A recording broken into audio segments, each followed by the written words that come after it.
Mae Rhydaman yn rhan o Cwm Amman, felly mae 'da ni Rhydaman, Pont Amman, Glan Amman, Bryn Amman a Garnant.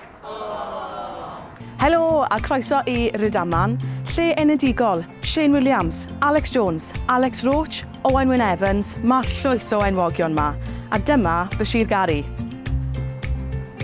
Felly ges I fy magu yn Rhydaman, felly mae Rhydaman wastad wedi bod yn gytre I fi.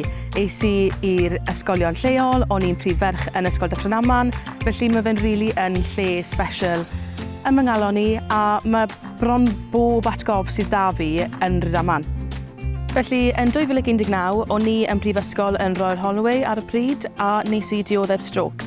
Nes I lan gyda thunderclap headache. Wedodd y doctor gynta weles I yn syrru taw hangover oedd e, so nath e danfon I gytre.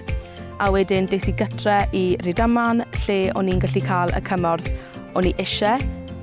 Dwi dal yn dioddef o cwpl o symptomau gwahanol, felly fi'n cael blinder, migraines, tyma bach o aphasia, ond fi'n credu am y pobl sy'n nabod fi bod fi'n siarad lot, felly bod hwnna'n peth dda. Fi'n falch mewn ffordd I ddweud bod fi'n stroke survivor. Fel rhan o Parc Rhydaman, mae 'da ni lawnt fowlio, parc I blant, cwrt tennis a clwb cricet. Mae rhywbeth yma am pob oed. Dyma ni yn Clwb yr Amman sydd wrth gwrs yn enwog achos o Shane Williams. Fan hyn dechreuodd e ei gyrfa, cyn mynd mlaen I chwarae I Gymru, Pew a legend.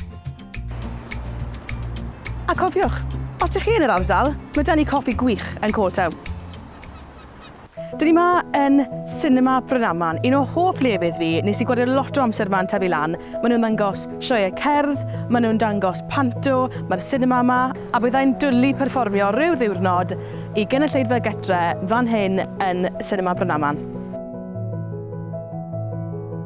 Un o fy holl lefydd yn Cwm Amman yw lan fan hyn, lan y mynydd du. Pwy lle well I tywydd i'r meddwl, na lan fan hyn, gyda'r golygfeydd fan hyn, y defaid, mae'r haul 'di dod mas.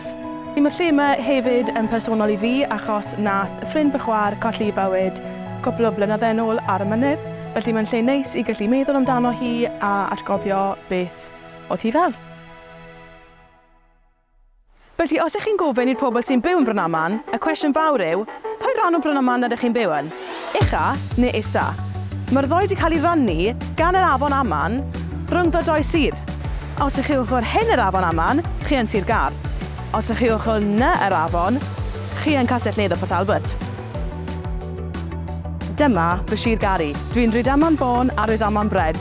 Gobeithio wneith chi joio gweld e.